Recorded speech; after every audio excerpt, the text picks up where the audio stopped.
अब हम क्लैरिटी के साथ समझेंगे थायराइड बिनाइन डिसऑर्डर्स के बारे में। सबसे पहले बात करते हैं हाइपोथायराइडिज्म के बारे में। ये तीन टाइप का होता है: primary hypothyroidism, secondary hypothyroidism, tertiary hypothyroidism.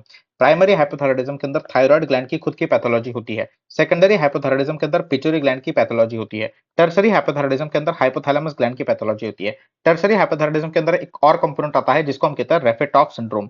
रेफेटॉफ syndrome के अंदर there is end organ resistance to the thyroid hormone. जैसे डायबिटीज के अंदर there is end organ resistance to the insulin ना, वैसे रेफेटॉफ सिंड्रोम के अंदर there is end organ resistance to the thyroid hormone. जिन ऑर्गन्स पे जाके थायराइड को एक्ट करना है वो ऑर्गन्स रेजिस्टेंट हो चुके हैं to thyroid hormone in the Refetoff syndrome. तो ये दो कंपोनेंट्स होते हैं आपके टर्शरी हाइपोथायराइडिज्म के बारे में। फिर हमको डिटेल में यहाँ पर बात करनी है प्राइमरी हाइपोथायराइडिज्म के बारे में, जहां पर थायराइड ग्लैंड की खुद की पैथोलॉजी है जिसके कारण T3 और T4 का सिक्रेशन कम हो चुका है। मोस्ट कॉमन कॉज जो आपके प्राइमरी हाइपोथायराइडिज्म का होता है वो होता है हाशिमोटोस थायराइडाइटिस। दूसरे कुछ कारण जो होते हैं वो होते हैं iodine deficiency, post thyroidectomy, post radio active iodine ablation and drugs. ये कुछ दूसरे कॉजेस है जो कि बेसिकली प्राइमरी हाइपोथायराइडिज्म कॉज करते हैं। क्लिनिकल फीचर्स आपको कैसे दिखेंगे in case of patient of a hypothyroidism? आपको कोल्ड इंटॉलरेंस दिखेगा, ठंडी बचती रहेगी पेशेंट को बहुत ज्यादा, वेट गेन होगा डिस्पाइट ऑफ डिक्रीज्ड एपेटाइट, साथ में पेशेंट लेथार्जिक फील करेगा पूरा टाइम, पेशेंट कॉन्स्टिपेटेड रहेगा और फीमेल पेशेंट्स को मेनोरेजिया होगा, ज्यादा मेंस्ट्रुएशन होगा। ये आपको, अगर आपने इनको उल्टा कर दिया तो आपको क्लिनिकल फीचर्स मिल जाएंगे हाइपरथायरॉयडिज्म के। फिर हम बात करते हैं कि कौन सी साइंस आपको देखने को मिलेगी in the patient of hypothyroidism. पहली जो साइन होगी वो रहेगी ब्रैडिकार्डिया, मतलब हार्ट रेट जो रहेगा वो कम रहेगा। ब्रैडिकाइनेसिया मतलब लूज लूज सी मूवमेंट्स होती रहेगी from the patient. Dry skin रहेगी और पेरी ऑर्बिटल मतलब आंखों के अराउंड पफिनेस जो है आपको देखने को मिलेगा in the patient of hypothyroidism. साथ में आपको delayed relaxation of the deep tendon reflexes देखने को मिलेगा जिसको हम वॉल्टमैन साइन के नाम से जानते हैं। जैसे कि एंकल रिफ्लेक्स क्या है, एक डीप टेंडन रिफ्लेक्स है। प्लांटर रिफ्लेक्स क्या है, एक डीप टेंडन रिफ्लेक्स है। उनका डिलेड रिलैक्सेशन अगर आपको देखने को मिलता है तो उसको हम वॉल्टमैन साइन के नाम से जानते हैं, जो कि बेसिकली आपको देखने को मिलेगा इन हाइपोथायरॉयडिज्म। कभी भी हाइपोथायरॉयडिज्म के अंदर टीएसएच की वैल्यू आपकी बढ़ी हुई रहेगी, टीएसएच की वैल्यू उल्टी चलती है। हाइपोथायरॉयडिज्म के अंदर टीएसएच की वैल्यू बढ़ी हुई रहेगी, हाइपरथायरॉयडिज्म के अंदर टीएसएच की वैल्यू घटी हुई रहेगी। फिर हम बात करते हैं कि इसका ट्रीटमेंट प्राइमरी हाइपोथायरॉयडिज्म का क्या होगा। ओरल थायरॉक्सिन दीजिए, कितना, 50 माइक्रोग्राम टू 200 माइक्रोग्राम। मान लीजिए कि इस पेशेंट ने ट्रीट नहीं किया हाइपोथायरॉयडिज्म, मिक्सडिमा हो जाएगा। ये सीवियर फॉर्म होता है जब और ज्यादा आपका वर्स हो जाता है हाइपोथायरॉयडिज्म, तो उसको मिक्सडिमा बोलते हैं। हाइपोथायरॉयडिज्म तो है ही है, लेकिन अब सुप्राक्लाविकुलर पफिनेस हो चुकी है। पहले जब सिर्फ हाइपोथायरॉयडिज्म था तो कैसी पफिनेस थी, पेरी ऑर्बिटल पफिनेस थी। जब कंडीशन वर्स हो गई तो हाइपोथायरॉयडिज्म के साथ अब क्या हो चुका है, सुप्राक्लाविकुलर मतलब पूरा का पूरा चेहरा अब पफी हो चुका है। साथ में येलोइश टिंज आ चुका है स्किन के ऊपर एंड मैलार फ्लश। ये चार कंपोनेंट्स होते हैं आपके मिक्सडिमा के: supraclavicular puffiness, yellowish tinge to skin and malar flush along with hypothyroidism. यहाँ पर भी ट्रीटमेंट आपका ओरल थायरॉक्सिन ही होगा। मान लीजिए बहुत ही ज्यादा आपने इग्नोर किया इस कंडीशन को भी, तो पेशेंट जो है मिक्सडिमा कोमा नामक इमरजेंसी कंडीशन के अंदर चला जाएगा। ये काफी इमरजेंसी कंडीशन है जिसमें ये मिक्सडिमा के चार कंपोनेंट्स तो प्रेजेंट रहेंगे ही रहेंगे, साथ में hypothermia, hypotension and Altered consciousness, ये तीन बहुत रिस्की सिम्टम जो है, रिस्की फीचर जो है प्रेजेंट रहेंगे इन मिक्सडिमा कोमा। तो यहाँ पर ओरल थायरॉक्सिन देके हम टाइम वेस्ट नहीं करेंगे, डायरेक्टली आईवी T3 T4 देंगे और आईवी फ्लूइड्स देंगे हाइपोटेंशन को मेंटेन करने के लिए। फिर हम बात करते हैं तीन इफेक्ट्स के बारे में, जो है आपके वॉफ चाइकॉफ इफेक्ट, जॉर्ड बेस्डॉफ फिनोमेना और थायरोटॉक्सिकोसिस फैक्टिशिया। ये तीन इफेक्ट्स के बारे में बहुत सारे सवाल आते हैं, आपको डिटेल में इनको समझना है। जो वॉफ चाइकॉफ इफेक्ट होता है इसमें आपको इतना याद रखना है कि एक्यूट पीरियड में आप हाई अमाउंट ऑफ आयोडीन देते हो, एक्यूट पीरियड में आप हाई अमाउंट ऑफ आयोडीन देते हो, जिसके कारण थायराइड जो है ये फंक्शन करना स्टॉप कर देता है, रिजल्टिंग इनटू हाइपोथायरॉयडिज्म। ये आपको इतना ही याद रखना है वॉफ चाइकॉफ इफेक्ट के बारे में। एक्यूटली बहुत कम टाइम में आप हाई आयोडीन सप्लाई करते हो, जिसके कारण थायराइड जो है फंक्शन करना स्टॉप कर देता है, रिजल्टिंग इनटू हाइपोथायरॉयडिज्म। ये होता है आपका वॉफ चाइकॉफ इफेक्ट। अगर वॉफ चाइकॉफ इफेक्ट को आप इन दोनों से अलग करो तो वॉफ चाइकॉफ इफेक्ट में आपका लास्ट का जो रिजल्ट रहेगा वो हाइपोथायरॉयडिज्म रहेगा, बाकी दोनों के अंदर लास्ट का रिजल्ट टेम्पररी हाइपरथायरॉयडिज्म होता है। फिर हम बात करते हैं जॉर्ड बेस्डॉफ फिनोमेना के बारे में। यहाँ पर हमने एक्यूट टाइम के लिए high amount of oxygen iodine दिया था ना, तो यहाँ पर क्रॉनिकली हम क्या देंगे, क्रॉनिकली हम हाई अमाउंट में आयोडीन देंगे, रिजल्टिंग इनटू टेम्पररी हाइपरथायरॉयडिज्म और इसको बोलेंगे जॉर्ड बेस्डॉफ फिनोमेना। क्रॉनिकली हमने क्या दिया, हाई अमाउंट ऑफ आयोडीन दिया रिजल्टिंग इनटू टेम्पररी हाइपरथायरॉयडिज्म। फिर जो लास्ट होता है थायरोटॉक्सिकोसिस फैक्टिशिया, ये इन दोनों से अलग कैसा है, इन दोनों के अंदर वॉक-चाइकॉफ और बेस्डॉक के अंदर हम आयोडीन दे रहे थे, यहां पर हम क्या देंगे, थायरॉक्सिन देंगे। एक्सेसिव थायरॉक्सिन इंटेक के कारण आपको देखने को मिलेगा टेम्पररी हाइपरथायरॉयडिज्म। इसको हम हैमबर्गर थायरोटॉक्सिकोसिस के नाम से भी जानते हैं। ठीक है, तो ये तीनों आपको पता होने चाहिए, इस पर बहुत सारे सवाल पूछे जाते हैं। फिर हम बात करते हैं गॉइटर के बारे में। कभी भी आपके एक्सेसिव एनलार्जमेंट अगर होती है थायराइड ग्लैंड की, तो उसको हम क्या कहते हैं, उसको हम बेसिकली गॉइटर कहते हैं। Any excessive enlargement of thyroid gland is known as goitre. अब ये गॉइटर आपका सिंपल गॉइटर हो सकता है, मतलब सिंपल गॉइटर के अंदर ये जो थायराइड की स्वेलिंग रहेगी, ये एक तो कम थायरॉक्सिन रिलीज करेगी या फिर normal amount of thyroxine release करेगी। मतलब सिंपल गॉइटर के अंदर जो पेशेंट्स होते हैं वो एक तो यू थायराइड होते हैं या फिर हाइपोथायराइड होता है। दूसरा होता है आपका टॉक्सिक गॉइटर। इन टॉक्सिक गॉइटर के अंदर जो पेशेंट होता है वो हाइपरथायराइड होता है, ज्यादा अमाउंट ऑफ थायरॉक्सिन ये ग्लैंड रिलीज करता है। बाकी नियोप्लास्टिक गॉइटर हो सकता है या फिर थायराइडाइटिस हो सकता है, मतलब inflammation of the thyroid gland. तो सबसे पहले बात करते हैं हम सिंपल गॉइटर के बारे में। सिंपल गॉइटर के अंदर आपके पास तीन एंटिटीज आती है एग्जांपल्स के अंदर, that is first diffuse hyperplastic goitre. Diffuse hyperplastic goitre के अंदर क्या होता है कि पूरी की पूरी थायराइड ग्लैंड एनलार्ज करती है as a single swelling. As a single swelling पूरी की पूरी थायराइड ग्लैंड जो है वो एनलार्ज कर जाती है इन डिफ्यूज हाइपरप्लास्टिक गॉइटर। दूसरा होता है multi nodular goitre. Multi nodular goitre के अंदर काफी सारी नोड्यूल्स जो होते हैं वो प्रेजेंट होते हैं। और तीसरा होता है आपका सॉलिटरी एडेनोमा। सॉलिटरी एडेनोमा के अंदर एक सिंगल नोड्यूल पूरे थायराइड ग्लैंड के अंदर प्रेजेंट रहेगा। मल्टी नोडुलर गॉइटर के अंदर मल्टीपल नोड्यूल्स प्रेजेंट रहेंगे एंड डिफ्यूज हाइपरप्लास्टिक गॉइटर के अंदर पूरी thyroid gland as a single swelling enlarge कर जाएगी। फिर हम बात करते हैं टॉक्सिक गॉइटर के अंदर भी यही सेम तीन कंडीशंस आने वाली है, बस ये तीनों कंडीशंस अब क्या करेगी, ज्यादा थायरॉक्सिन रिलीज करेगी। तो ग्रेव्स डिसीज एक्चुअल में क्या होता है, it is toxic diffuse hyperplastic goitre, toxic multinodular goitre, toxic adenoma. ये सेम जो ऊपर मैंने समझाया वही है, बस अब ये ज्यादा थायरॉक्सिन प्रोड्यूस करने वाले हैं, इसलिए इनको हमने जो वर्ड है टॉक्सिक ऐड कर दिया है। इसमें याद रखें toxic multinodular goitre and toxic adenoma, इन दोनों को मिलकर हम प्लमर डिसीज के नाम से जानते हैं। बाकी जो तीन दो और टाइप्स होते हैं गॉइटर के, वो होते हैं नियोप्लास्टिक गॉइटर एंड थायराइडाइटिस। सबसे पहले बात करते हैं हम डिफ्यूज हाइपरप्लास्टिक गॉइटर के बारे में। यहां पर हम ऐसा कुछ स्पेसिफाई नहीं कर रहे कि ये सिंपल वाला है या टॉक्सिक वाला है, हम बस पढ़ रहे हैं about the diffuse hyperplastic goitre के बारे में। पहली चीज तो ये एक रिवर्सिबल कंडीशन है जिसमें स्मूथ एनलार्जमेंट होती है आपके पूरे थायराइड ग्लैंड की as a whole. Excessive enlargement of thyroid gland, smooth enlargement होती है ये एज अ होल, पूरे जो आपका थायराइड ग्लैंड है वो स्वेल कर जाता है। इसके क्या कॉजेस होता है, पहला कॉज होता है फिजियोलॉजिकल कॉज, प्यूबर्टी और प्रेगनेंसी के दौरान हो सकता है। दूसरा कॉज होता है iodine deficiency. Due to iodine deficiency, iodine के सर्च में आपका जो बेसिकली ये थायराइड ग्लैंड है ये दूर दूर जाता है और खुद को स्वेल कर लेता है, तो आयोडीन डेफिशिएंसी। डिसहार्मोनोजेनेसिस, जब थायरॉक्सिन हार्मोन का प्रॉपर प्रोडक्शन नहीं हो रहा होता तो थायराइड ग्लैंड खुद को एनलार्ज कर लेता है as a smooth enlargement, smooth swelling, उसको भी हम कहते हैं डिफ्यूज हाइपरप्लास्टिक गॉइटर। गॉइट्रोजन्स जैसे कि कैबेज, केल एंड रेप, ये भी डिफ्यूज हाइपरप्लास्टिक गॉइटर कॉज करते हैं। And drugs like lithium and amiodarone, ये भी आपके डिफ्यूज हाइपरप्लास्टिक गॉइटर कॉज करते हैं। फिर हम बात करते हैं कि इस डिफ्यूज हाइपरप्लास्टिक गॉइटर के अंदर जो लोब्यूल्स होते हैं, इन थायराइड ग्लैंड के अंदर जो लोब्यूल्स होते हैं वो हाइपर एक्टिव लोब्यूल्स होते हैं। इन हाइपर एक्टिव लोब्यूल्स के अंदर वैस्कुलरिटी जो होती है वो ज्यादा होती है। मान लीजिए गलती से इन हाइपरवैस्कुलर लोब्यूल्स के अंदर ब्लीडिंग अगर हो जाए, अगर ब्लीडिंग हो जाए तो ये लोब्यूल्स जो होंगे बेसिकली किसके अंदर कन्वर्ट हो जाएंगे, नोड्यूल्स के अंदर कन्वर्ट हो जाएंगे। ये लोब्यूल्स जो है अगर इनके अंदर बेसिकली क्या हो गया, ब्लीडिंग हो गई, this lobules in which bleeding has occurred they can not be reversed. आपका डिफ्यूज हाइपरप्लास्टिक गॉइटर क्या था, एक रिवर्सिबल कंडीशन था, लेकिन अगर ब्लीडिंग हो जाती है लोब्यूल्स के अंदर तो उसको रिवर्स नहीं किया जा सकता, वो एक नोड्यूल फॉर्म कर लेता है। और जब ऐसे मल्टीपल नोड्यूल्स बन जाते हैं तो उसको हम क्या कहते हैं, मल्टी नोडुलर गॉइटर कहते हैं। क्या कहते हैं उसको, हम मल्टी नोडुलर गॉइटर कहते हैं।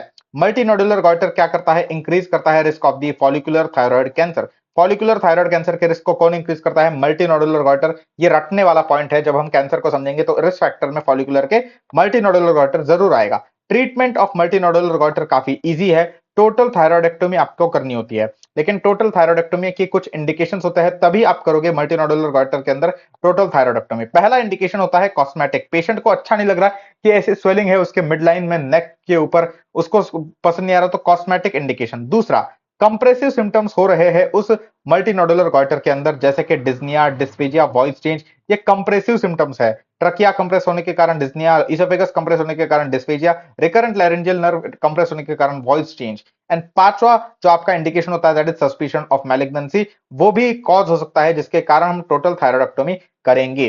कभी भी याद रखें कि कंप्रेसिव सिम्टम्स के लिए हमेशा आपको सर्जरी ही करनी पड़ेगी। कंप्रेसिव सिम्टम्स किसी ड्रग से जाएंगे नहीं, उनके लिए हमेशा आपको सर्जरी ही करनी पड़ेगी। ये आपका डिफ्यूज हाइपरप्लास्टिक गॉइटर है, देख सकते हो स्मूथ एनलार्जमेंट, पूरी thyroid gland as a single swelling जो एनलार्ज की हुई है, स्मूथ एनलार्जमेंट है, स्मूथ सरफेस है। मल्टी नोडुलर गॉइटर का नोडुलर इरेगुलर सरफेस है। ये आपका बेसिकली मल्टी नोडुलर गॉइटर है। फिर हम बात करते हैं सॉलिटरी थायराइड नोड्यूल के बारे में। देखो सॉलिटरी थायराइड नोड्यूल मतलब अकेला एक nodule on the whole thyroid gland. इसके अलग अलग डिफरेंशियल डायग्नोसिस हो सकता है। ये बेनाइंग हो सकता है जैसे कि कोलॉइड गॉइटर, जो कि इसका मोस्ट कॉमन डिफरेंशियल डायग्नोसिस होता है। ये आपका बेनाइंग ट्यूमर हो सकता है जैसे कि फॉलिकुलर एडिनोमा। ये कोई मैलिग्नेंसी हो सकती है आपके थायराइड ग्लैंड की। ये आपका थायराइड सिस्ट हो सकता है। ये इन्फ्लेमेशन हो सकता है थायराइड ग्लैंड का जैसे कि थायराइडाइटिस, या फिर ये किसी और कैंसर का मेटास्टेसिस होकर यहां पर आया हो सकता है। तो अगर सॉलिटरी थायराइड नोड्यूल है तो ये इतने सारे डिफरेंशियल बनता है, जिसमें मोस्ट कॉमन डिफरेंशियल आपका कोलॉइड गॉइटर का होता है, जो कि बेनाइंग नोड्यूल होता है थायराइड ग्लैंड के ऊपर। कभी भी याद रखें सॉलिटरी थायराइड नोड्यूल अगर किसी पेशेंट में मिलता है तो उसका मैनेजमेंट, इसका अप्रोच कैसा होगा अभी आपको समझाता हूं। कभी भी सॉलिटरी थायराइड नोड्यूल मिलेगा तो पहला काम जो आप करोगे, हिस्ट्री लोगे प्रॉपरली, क्लिनिकल एग्जामिनेशन करोगे। हिस्ट्री ले ली प्रॉपर, क्लिनिकल एग्जामिनेशन कर लिया, उसके बाद आप करोगे थायराइड प्रोफाइल। थायराइड प्रोफाइल में आप तीन चीजों को चेक करोगे, T3 T4 एंड TSH। सबसे इंपॉर्टेंट आप जो है TSH के लेवल्स को चेक करोगे। ये पहला इन्वेस्टिगेशन होता है in the case of solitary thyroid nodule. पहला इन्वेस्टिगेशन जो आप करते हो वो होता है थायराइड प्रोफाइल का। इस थायराइड प्रोफाइल से आपको पता चल जाएगा कि पेशेंट हाइपोथायराइड यूथायराइड है या फिर ये हाइपरथायराइड है, क्योंकि इनके बेसिस पर ही आपका अगला मैनेजमेंट डेवलप करने वाले हैं। अगर पेशेंट आपका हाइपरथायराइड है तो फिर आपको जो करना है वो है radio iodine scan, thyroid radio iodine scan with the help of iodine 123 isotope या फिर टेक्नेशियम 99 पर टेक्नेट स्कैन। इन दोनों की मदद से, किसी की भी मदद से हम जो है बेसिकली अब क्या करेंगे, हाइपरथायराइड जो ये पेशेंट आया हुआ है उसके अंदर हम ये स्कैन करेंगे। तो अब इस स्कैन के अंदर हम क्या करेंगे, आयोडीन 123 की हमने गोली दी और फिर गोली देने के कुछ टाइम के बाद हमने गैमा कैमरा से देखा कि अपटेक कहाँ पे हुआ है, कैसे हुआ है। तो मान लीजिए अपटेक जो है नोड्यूल के अंदर बहुत ज्यादा होता है, ग्लैंड के अंदर थोड़ा कम होता है, तो उसको हम बोलेंगे हॉट नोड्यूल। जब नोड्यूल के अंदर बहुत ज्यादा अपटेक होता है तो उसको हम बोलते हैं हॉट नोड्यूल। जब दोनों के अंदर, पूरे ग्लैंड के अंदर और नोड्यूल के अंदर, दोनों के अंदर अपटेक इक्वल होता है तो उसको कहते हैं वार्म नोड्यूल। अगर इक्वल अपटेक है तो वार्म नोड्यूल, नोड्यूल के अंदर बहुत ज्यादा अपटेक है तो हॉट नोड्यूल, और ग्लैंड के अंदर बहुत ज्यादा अपटेक है तो उसको बोलते हैं कोल्ड नोड्यूल। और इसमें याद रखें जो रिस्क ऑफ कैंसर है ये कोल्ड नोड्यूल के अंदर सबसे ज्यादा है। ये नंबर्स आपको याद रखने हैं। हॉट नोड्यूल के अंदर risk of cancer is only less than 1%, warm nodule के अंदर risk of cancer is 5%, and cold nodule के अंदर risk of cancer is 15 to 20%। तो जो आपका हॉट नोड्यूल है, जिसमें आपका नोड्यूल जो है सबसे ज्यादा अपटेक कर रहा है, इसका मतलब यह है कि इस नोड्यूल के अंदर, ये नोड्यूल जो है ये हाइपर फंक्शनल है, हाइपर एक्टिव है, इसके अंदर एफएनएसी बिल्कुल कॉन्ट्राइंडिकेटेड है और इसका रिस्क ऑफ कैंसर बहुत कम है। तो यहां पर आप जो है दो ट्रीटमेंट कर लोगे डायरेक्टली, एंटी थायराइड ड्रग दे दोगे या फिर रेडियो एक्टिव आयोडीन एब्लेशन करोगे हॉट नोड्यूल के अंदर। लेकिन वार्म नोड्यूल और कोल्ड नोड्यूल, अब इनका जो है हम डायरेक्टली एंटी थायराइड ड्रग वगैरह दे नहीं सकते। इनको हमें पहले अच्छे से देखना पड़ेगा कि ये कैंसर तो नहीं, क्योंकि 5% एंड 15 टू 20% रिस्क जो होती है कैंसर की, ये कम रिस्क नहीं होती है। तो अब जो चीज आप हाइपोथायराइड पेशेंट के लिए करने वाले थे, यूथायराइड पेशेंट के लिए करने वाले थे, वही सेम चीज आप जो है वार्म और कोल्ड हाइपरथायराइड पेशेंट के लिए भी करोगे। ठीक है। और आपका जो नेक्स्ट इन्वेस्टिगेशन इनके अंदर होता है वो होता है यूएसजी ऑफ द नेक। देखो USG neck is a very good investigation to look for the thyroid gland and the lymph nodes in the neck. ठीक है। अब यूएसजी नेक के ऊपर आपके कौन से ऐसे फीचर्स होते हैं जो कि मैलिग्नेंसी के बारे में बताते हैं, वो आपको उसकी लिस्ट पता होनी चाहिए। अगर सॉलिड आपको जो है मास दिख रहा है, हाइपोइकोइक मास दिख रहा है, जो मास है वो टॉलर है देन बिंग वाइड, उसकी इरेगुलर बॉर्डर है और वो थायराइड के बाहर एक्सटेंड कर रहा है, माइक्रो कैल्सिफिकेशंस आपको दिख रहे हैं विद पंक्टेड इकोजेनिक फोकाई, तो ये सारे के सारे आपके पांच फीचर्स सजेस्टिव होते हैं किसके, मैलिग्नेंसी के। क्या, सॉलिड होना, हाइपोइकोइक होना, टॉलर देन वाइड होना, इरेगुलर बॉर्डर होना, माइक्रो कैल्सिफिकेशन होना, ये आपको रटने पड़ेंगे। इसके लिए कोई दूसरा तरीका है नहीं। ठीक है। हाँ जी ठीक है। तो ये बेसिकली आपके क्या हो गए, यूएसजी नेक के ऊपर फीचर सजेस्टिव ऑफ मैलिग्नेंसी। मान लीजिए आपका सॉलिड आ जाता है, यूएसजी नेक के ऊपर आपका जो है सॉलिड आ जाता है, तो अब आपको देखना है साइज। कि साइज क्या है आपके नोड्यूल की। ओके, तो साइज अगर सॉलिड नोड्यूल की लेस देन 1 सेंटीमीटर रही तो आप फॉलोअप के लिए पेशेंट को भेज दो। अगर सॉलिड नोड्यूल की साइज जो है वो more than equal to 1 centimetre रही तो आप एफएनएसी करो, और ये एफएनएसी ही आपका इन्वेस्टिगेशन ऑफ चॉइस होता है for the solitary thyroid nodule. और ये एफएनएसी आप करते हो with the help of a needle 23 to 27 gauge needle की मदद से जो है आप ये एफएनएसी करते हो। ठीक है जी, हाँ जी ठीक है। और मान लीजिए आपका साइज लेस देन 1 सेंटीमीटर है, लेकिन साथ में जो पेशेंट है वो आपका हाई रिस्क पेशेंट है। हाई रिस्क पेशेंट का मतलब क्या, कि उसमें लिम्फ नोड एनलार्जमेंट प्रेजेंट है, फैमिली हिस्ट्री है थायराइड कैंसर की, एंड हिस्ट्री रेडिएशन की। तो अगर पेशेंट हाई रिस्क है तो 1 सेंटीमीटर से छोटा भी साइज अगर होगा ना आपके थायराइड नोड्यूल का, उस सॉलिड नोड्यूल का, तो आप एफएनएसी कर ही लोगे। ठीक है, तो फिर एफएनएसी कर ही लो। ठीक है, अब ये जो कट ऑफ साइज होता है एफएनएसी के लिए, ये डिपेंड करता है कि यूएसजी के ऊपर आपको सॉलिड नोड्यूल मिला, या फिर सिस्टिक नोड्यूल मिला, या फिर स्पॉन्जीफॉर्म नोड्यूल मिला। अगर आपको यूएसजी के ऊपर सॉलिड नोड्यूल मिलता है ना, तो कट ऑफ होता है आपका 1 सेंटीमीटर का, less than 1 centimetre follow, more than 1 centimetre FNAC.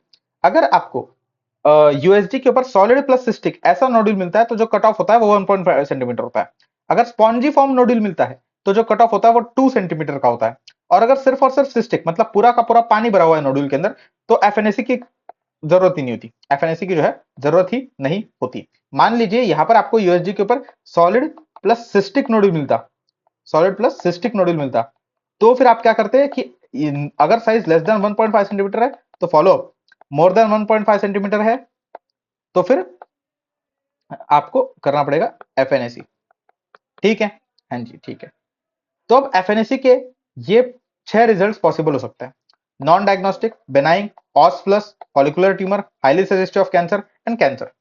जहां पर ऑस प्लस क्या है, AUS plus is basically atypia of unknown significance, and FLUS क्या है, follicular lesion of unknown significance. इसको हमने बेथेस्डा और ब्रिटिश क्लासिफिकेशन से भी डिवाइड किया हुआ है। बेथेस्डा का तो बड़ा सिंपल है, 1 2 3 4 5 6 नंबर दे दो। एंड ब्रिटिश का क्या है, थाई 1 थाई 2 थाई 3 ए बोलते हैं ये ऑस प्लस को, एंड ये फॉलिकुलर ट्यूमर को थाई 3F कहते हैं, फिर थाई 4 एंड थाई 5।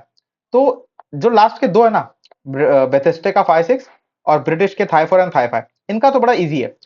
एक है हाईली सजेस्टिव ऑफ कैंसर और दूसरा है कैंसर। तो इनके अंदर तो हमें डायरेक्टली डेफिनेटिव सर्जरी करनी है, एक तो टोटल थायराइडक्टोमी करेंगे या फिर हेमीथायराइडक्टोमी करेंगे, तो इसका तो इन दोनों का तो कुछ सोचना है ही नहीं। ओके, 5 और 6 का।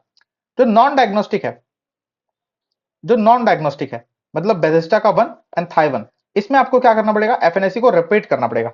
एफएनएसी पे आपका कोई अगर आंसर आता नहीं है, नॉन डायग्नोस्टिक होता है, तो एफएनएसी को रिपीट करो। इस बार जो एफएनएसी आप करोगे ये यूएसडी गाइडेड एफएनएसी होगी। कैसे एफएनएसी करोगे, यूएसडी गाइडेड एफएनएसी होगी। और ये भी अगर नॉन डायग्नोस्टिक होती है, वापस से अगर नॉन डायग्नोस्टिक होती है, तो फिर आप पूरे आधे थायराइड को रिमूव कर दो फॉर डायग्नोसिस। डायग्नोस्टिक हेमीथायराइडक्टोमी करोगे मतलब अब डायरेक्टली बायोप्सी होगी। और अगर कोई रिजल्ट आ जाता है तो उसके हिसाब से ट्रीट करो, मतलब इनमें से कोई रिजल्ट आएगा ना, अगर इनमें से कोई रिजल्ट आता तो फिर उसके हिसाब से ट्रीट करो। अगर थाई 2 या फिर बेथेस्डा के हिसाब से 2 आ जाता है रिजल्ट, मतलब बेनाइन कंडीशन है, बेनाइन है वो नोडुल आपको पता चल जाता है, तो फिर फॉलोअप के लिए भेज दो। बेनाइन नोडुल है, फॉलोअप के लिए भेज दो। लेकिन सर्जरी हमको तभी करनी है अगर पेशेंट की खुद चॉइस हो कि मुझे नहीं चाहिए ये, आगे जाकर कैंसर में डेवलप हो सकता है ना, मुझे अभी नहीं चाहिए, तो पेशेंट की चॉइस हो सर्जरी की तो कर दो। कंप्रेसिव सिम्टम्स कॉज कर रहा है तो कर दो। बीच में ये जो दो बच गए ना, आपका Thai 3A and Thai 3F, Bethesda का 3 एंड 4, ये दोनों में कंफ्यूजन है एक्चुअली कि यहां पर अब क्या करना है, तो वो अब समझाते हैं, वो आपका एक्चुअल डिस्कशन वाला पॉइंट है। ठीक है, अगर ऑस प्लस है मतलब atypia of unknown significance, follicular lesion of unknown significance, जैसे हम थाई 3A या फिर बेथेस्डा का 3 भी बोलते हैं, तो इसमें आप जो है तीन चीजें कर सकते हो।